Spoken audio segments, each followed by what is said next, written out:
So then, getting back to this no, it's not the Supra today. It's the time the Corolla got a bit of love. So, today's little task is sorting the Corolla out. It needs a new battery installing, it needs a new auxiliary belt and bits and pieces. So, let's get to it. So first things first, I need to steal this battery that was originally going to be used for the Supra and fit it into the Corolla so that I can turn the car around so it's facing my garage doors. Makes my life a bit easier.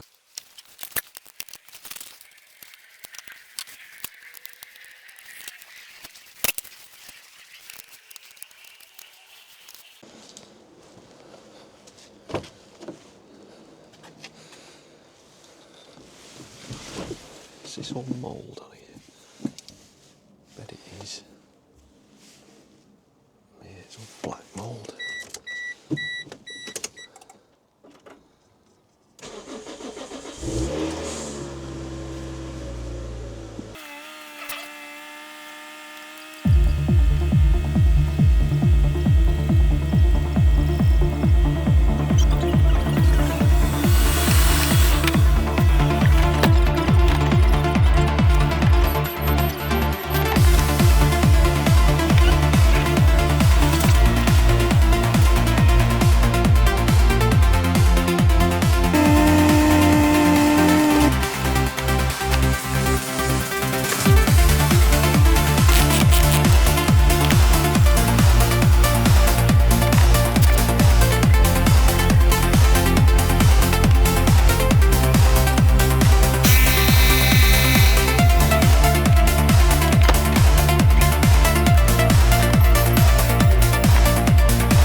Right, so looking down inside here, as you can see, the belt there is pretty nasty.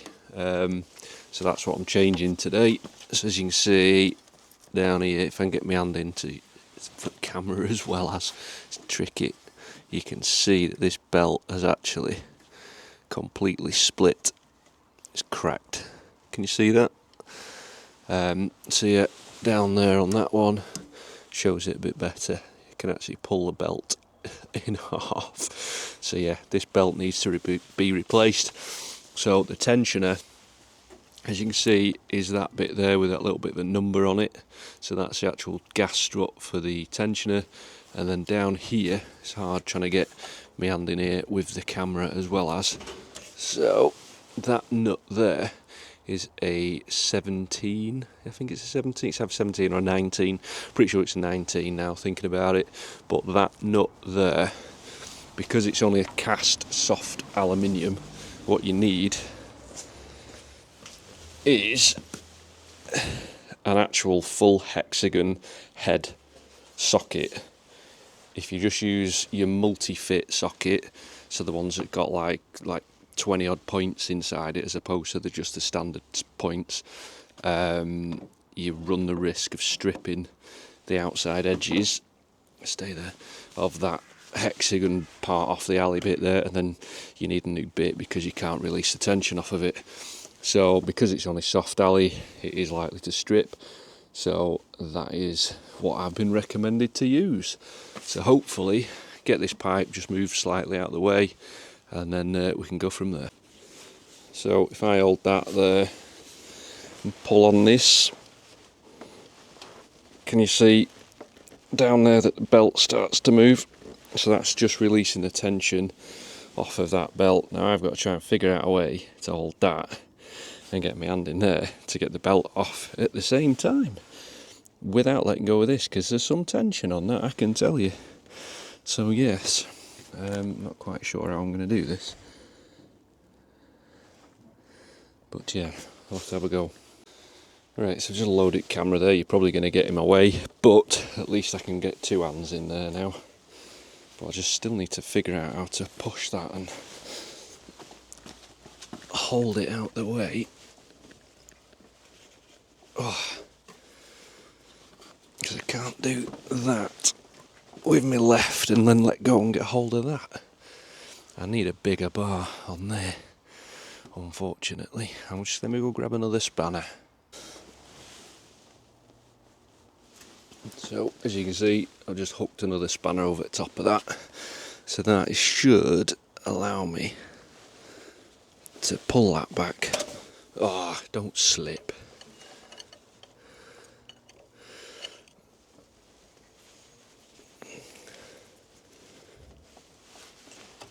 Because I don't want to stick my fingers in here and it slip and jam my fingers in the belt, because that would be absolutely joyful, wouldn't it?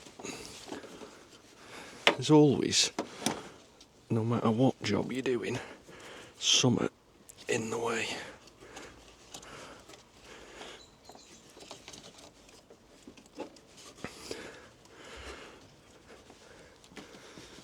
Oh.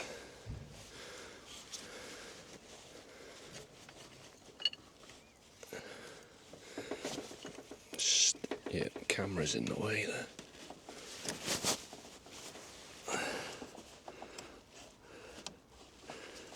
There we go. Can release the pressure off that now. Oh, and then hopefully just wiggle this out.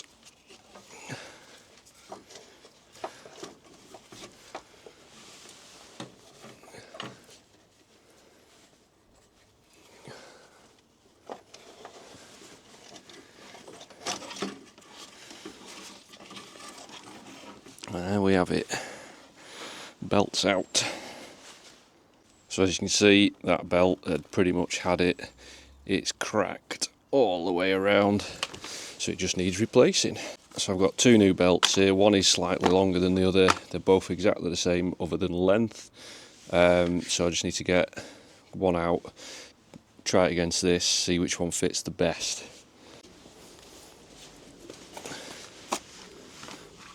I think this was the longer one.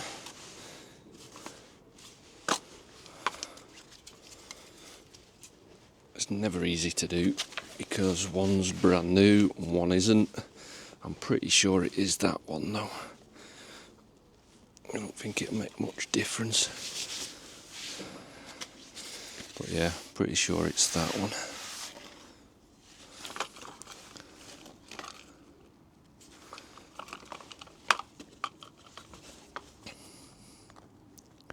But that's a flat-topped V-belt, whereas they're quite pointy.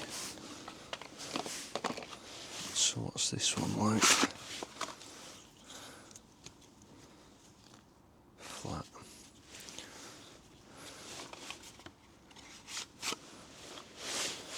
So that one was blue point.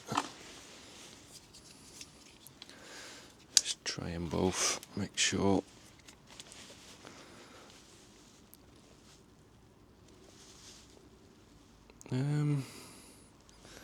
I think they'll both fit, to be fair. There's only a few millimetres in between them, so I think I'll go with this one. Tuck that one back in there.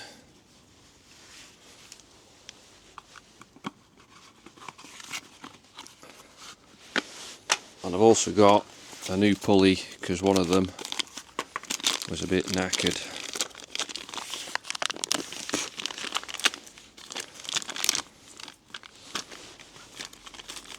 Let's get that opened up. So there we go. One new pulley to go in as well. So that pulley goes on that arm down there, which is going to be an absolute pig to get at. So yeah. So the pulley down there is now off. It was a bit of a pig to get at, I'm not going to lie, because I didn't have the right bit for that. So we ended up using one of these spanners. Not quite the right one, but it fit enough just to get it off. I've also removed the water pump pulley because that is just corroded. It's not bad, but it needs a really good cleaning up. So the other pulley I was going to have a go at is that one down the back there, which is just another idler pulley, I think, but I don't know what size socket it is for that nut. So struggling to get in on that one down there with that pulley, because I've only got a little 12mm spanner and it's not exactly ideal. So what I'm going to do is I think I'm going to, in fact, no I won't. I was just about to say I'll install this on there, but then this pulley will get in the way of me getting at that. So I'm going to leave that for the time being. So what I'm going to do is I'm going to take this pulley, take it away, give it a bit of a cleaning up, ready to paint, and then I can paint it and get it back on. I could buy a new one, but in all honesty, for what it's worth, I can't be arsed. It's the quickest and easiest way I thought of cleaning this up. Just bang it in lathe and get the wire wheel on it. So there you go. I think you'll admit that looks 10 times better now. I might give it a quick lick of paint. I might not even bother. I don't know. I might just give it an acid etch and a bit of 2K. It's looking a bit sorry for itself. Right, so I've had another quick look at that pulley. It don't really need changing, it's still alright, so I'm just going to get to head to start putting everything back on. So, just do that, it's easier. And there's a pulley, so I've had it cleaned up. I'll just give it a quick lick of paint, just whatever I had. It looks blue that, but it's actually a grey. So yeah, get this back on, and then we're going ready to put the belt back on. So that's that pulley back on. The next part is the exciting bit of trying to get this belt back round there when I literally can't even get my hand in between the gap. So, and I'm not getting any younger, so bending over here is a pain in the backside. So, let's just try and do it, shall we? Right, so the belt is back into position there, not that you can really see it that clearly. I've just got to get it around that pulley now, so I need to get on the tensioner and pull that back into place. So, can't do it on my own, I have tried. So my neighbour's going to come over and give us a hand, but like usual, anything in the UK at the minute, it's just started raining again, so sod's law in it. Hopefully I can get this done in the next 10 minutes and get tidied up and back inside. Well, there we have it, we're all back up and running again. One nice new belt on there, so I'm happy. I'm happy considering that car's not running 12 months and it fires up on first turn, so I'm well happy with that. So what was I coming in here for now? Something, totally forgot what it was. That was it. I'm after cutters for them tie wraps.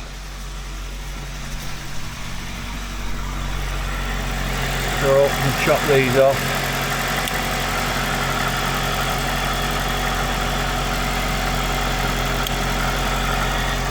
Move them out of the way for the time being. Set that nut off there, and then that drops back down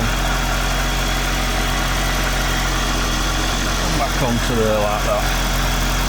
And there we go. So that is the auxiliary pulley on the timing, not timing chain, but the auxiliary belt all changed. And there we go. Happy days. So all in all, that now on driveway's taken me probably 3 hours to do that. Should have took me a lot less, but I was fanning about with other bits and pieces. So yeah, at least I know it's working again. So the next job is to get the alloy wheels, which as you can see are no longer at my feet, so those alloy wheels are now away getting the tyres put on. So hopefully in the next couple of days they'll be sorted and I can get them on and get the car looking nice and ready for its MOT. So yeah, just took her for a drive around the block. Everything's working alright, but obviously these headlights, they don't look too bad in the camera there, but honestly they're yellowed up to buggery, so they are next on the to-do list, but that's not for today, that's for another time. So again, thanks for watching and I will see you in the next one. See you later.